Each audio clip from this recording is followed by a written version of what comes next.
So, welcome to the second lecture for the first reading assignment.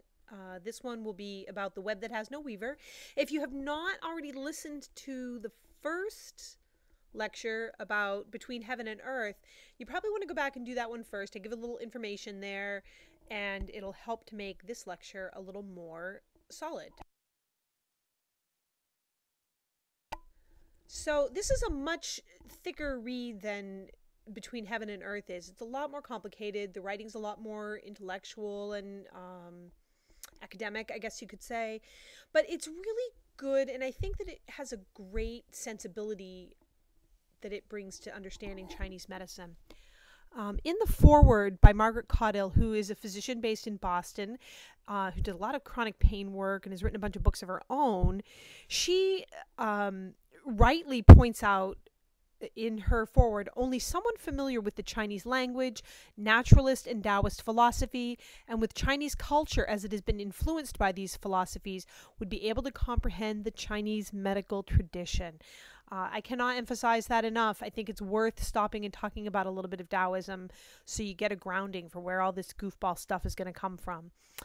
A little further into her writing, she again, rightly points out that anybody who would consider traditional Chinese medicine to be inconsequential or to be the babblings of a primitive society because of their own lack of familiarity should be cautious. For thousands of years, the Chinese have observed life processes and the relationships between man and his environment, and that has laid the foundation for traditional Chinese medicine.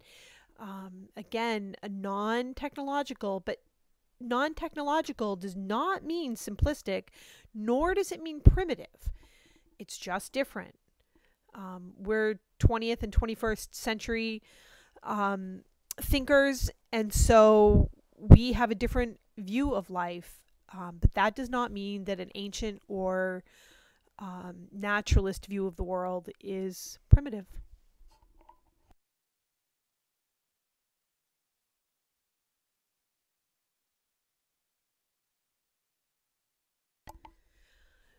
From Andrew Wild, probably most of you, or hopefully most of you, or many of you have heard of him. He's another MD. He's based at, I think it's University of Arizona in Tucson. I know he's in Arizona. And he's kind of a high mucky muck in the world of integrative medicine. So he's kind of a power hitter. He points out that the emphasis of Chinese practitioners and Chinese medicine is on the flow of energy through the body. I don't imagine that's a big issue for you guys in massage therapy. Maybe it is for some. Who knows? Doesn't really matter.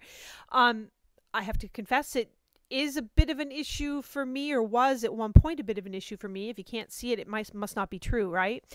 And my educational background as a scientist sort of forces me to question things.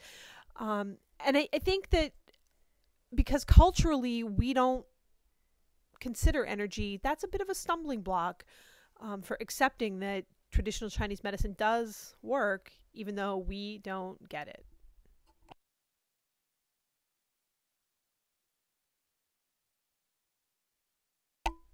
So there are lots of misunderstandings about traditional Chinese medicine. It's not primitive or magical thinking. It is a consistent and internally logical approach to medicine. But a lot of Westerners sort of distrusted. They assumed that it was a placebo effect or it was an accident. And they sort of assumed that Western science and medicine have control over what we think of as truth with a capital T, and everything else must be superstition. Gosh, that sounds an awful lot like our friend Descartes, who said that if we can't see it, it must not be true, and only things that can be objectively measured are things that are scientifically valid. So that Cartesian thinking has persisted, even though we don't know it as Cartesian thinking. We just, as Westerners, sort of accept the way we are and move on. But it is Cartesian. So I will, however, say that although for hundreds of years we kind of thought we had control of what the truth with a capital T is with regard to science and medicine. There are shifts taking place. So I'm curious what you think of that idea that things are shifting and if you've experienced that.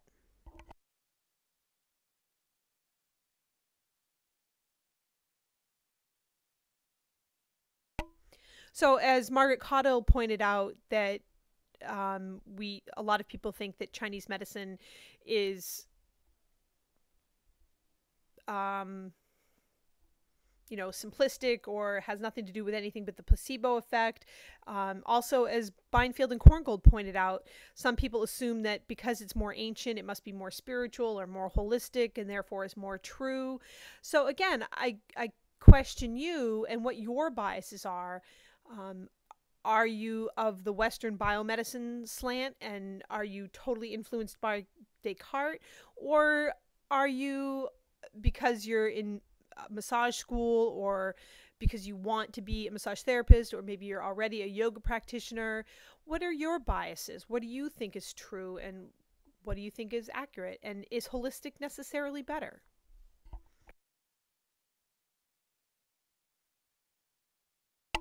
I think the most important thing to point out here, and I will just read this right straight out of the book, both attitudes mystify the subject, one by uncritically undervaluing it, that is to say, undervaluing TCM, and the other attitude by setting it on a pedestal as if it's a religion to be worshipped. Both approaches are barriers to understanding. And as Korngold and Beinfield point out, Chinese medicine is a coherent and independent system of thought and practice that has been developed over 2 millennia. And then pointing out also, it developed and is rooted in the philosophy, logic, sensibility, and habits of a civilization that's entirely foreign to us. It has its own perceptions of health and illness, as do we have our own perceptions of health and illness.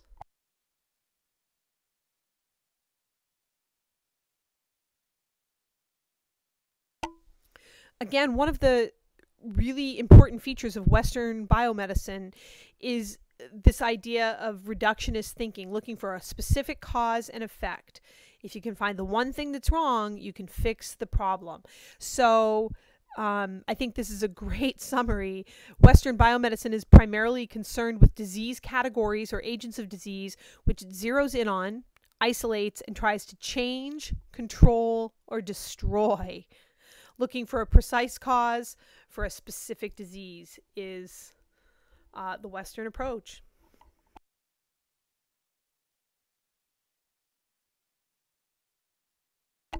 So Chinese thinking is completely different. They're not looking for the one thing that causes the problem.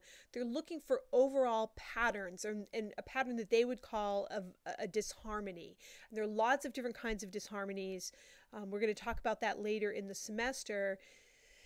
But the entire pattern is composed of physiological and psychological changes and all relevant information, starting with symptoms and complaints, lifestyle, exercise, food, family relationships, social relationships. All of those are put together to paint a picture and identify a pattern of disharmony. So again, I think this must be page 4. I didn't write the page, but I think a great summary. In Western medicine, it's a question of cause and effect. So what X is causing condition Y? In traditional Chinese medicine, they don't care about what's causing what. They care about what's the relationship between X and Y. And I think that's a kind of interesting way to look at things.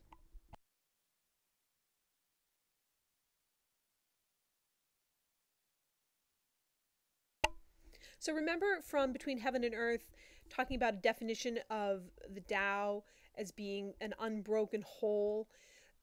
That sort of comes up again here in this slide. The Chinese method is based on the idea that no single part can be understood except in relationship to the whole.